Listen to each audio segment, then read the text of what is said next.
Reddy from GM 2212B from Caspian University. I am here to explain about the classification of bones. Classification of bones is based on structure, functions and their shapes. First classification based on the shape. It is long bone, short bone, irregular bones or mixed bones, pneumatic bones, flat bones and sesamoid bones. First about long bones. Long bones are tubular and elongated with shaft, and shaft is the epiphysis and with the proximal and distal ends. And the long bone is differentiated with diaphysis. Diaphysis is the middle region of the let's see the example in the humerus, and the shaft region is known as diaphysis, and the proximal and distal ends are known as epiphysis.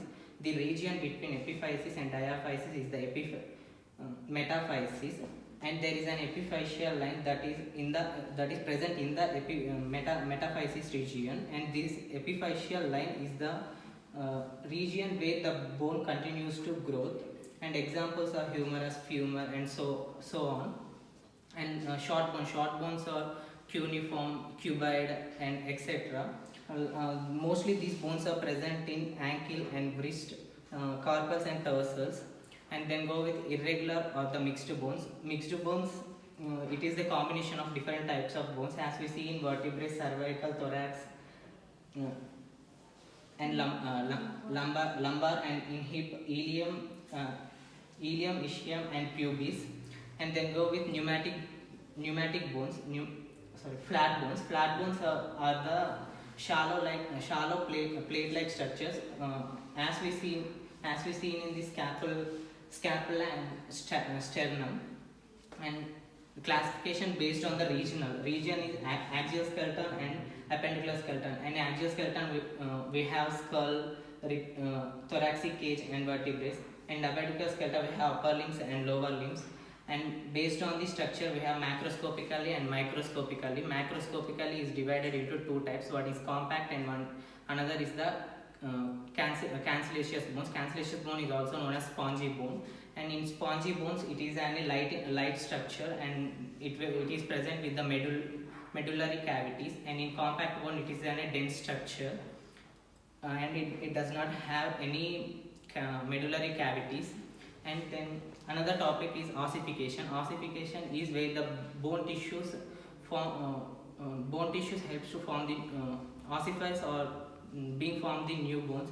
And ossification is of two types: endochondral ossification and intramembranous ossification. Intramembranous ossification is occurs mostly in the flat bones, and it is occurs in the membranes.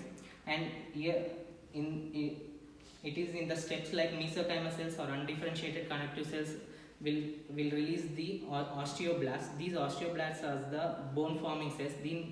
These osteoblasts release the osteoid tissue, and these osteoid tissues make denser or harden to form the bone.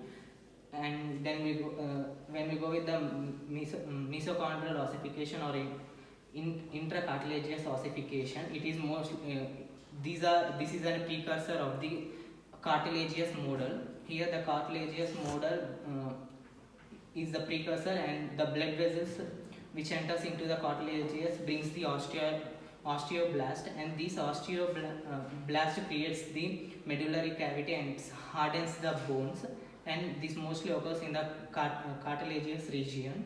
And ossification occurs in the two centers, and the one is primary center, another is the secondary center.